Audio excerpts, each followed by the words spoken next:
25 जुलाई को अचानक की खबर आई कि बिग बॉस की इस कंटेस्टेंट की गाड़ी का एक्सीडेंट हुआ है।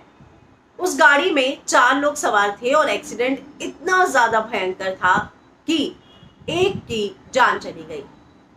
अब जो है आप सभी जानते ही हैं कि बिग बॉस तमिल की कंटेस्टेंट यशिका आनंद, जो कि तमिल फिल्मों में काम भी करती हैं, उनकी गाड़ी का बहुत भयंकर एक्सीडेंट हुआ और उस समय जो है उनकी एक दोस्त की उसी समय ऑन द स्पॉट जान चली गई।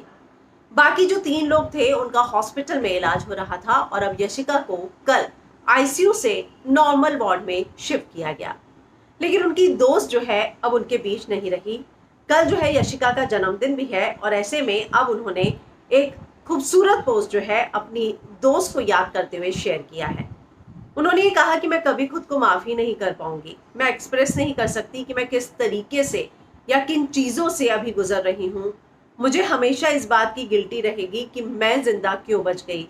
मुझे नहीं पता मैं भगवान को इस बात का शुक्रिया अदा करूं कि आपने मुझे इस भयंकर एक्सीडेंट में बचा लिया, या फिर मैं भगवान को इस बात के लिए ब्लेम करूं कि आपने मुझसे मेरी बेस्ट फ्रेंड छीन ली है। मैं तुम्हें हर पल मिस करूंगी पावनी। मुझे नहीं पता कि तुम मुझे माफ़ भी कर पाओगी या नहीं। मैं तुमसे माफ़ी मांगती हूँ कि मैंने तुम्हारे परिवार को इतना दर्द दिया। मैं सिर्फ इतना कहना चाहती हूँ कि तुम जहाँ भी हो खुश रहो, शांति से रहो। मैं हमेशा प्रार्थना करूँगी कि काश तुम वापस आ जाओ। इस बात की भी मैं प्रार्थना करूँगी कि काश एक दिन तुम्हारा परिवार मुझे माफ़ कर दे। तुम मेरी यादों में हमेशा जिंदा रहोगी।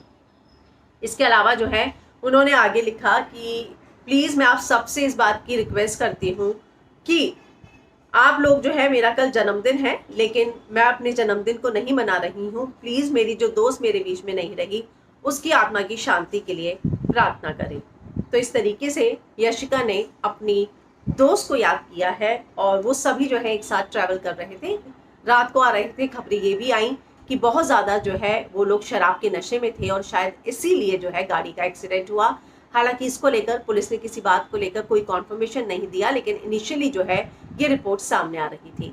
और अब यशिका ने अपनी करीबी दोस्त को खो दिया है और उनका ये जो पोस्ट है वो बहुत भावुक पोस्ट है और इससे बात समझ में आती है कि वो किस तरीके से खुद को इस बात के लिए जिम्मेदार मान रही हैं और लगातार वो उनके परिवार से माफ़ी मांग रही हैं। उनकी पोस्ट से साफ है कि वो अपने आप को शायद ही कभी इस बात के लिए माफ़ कर पाए कि उनकी दोस्त जो है वो अब उनके बीच में नहीं रही।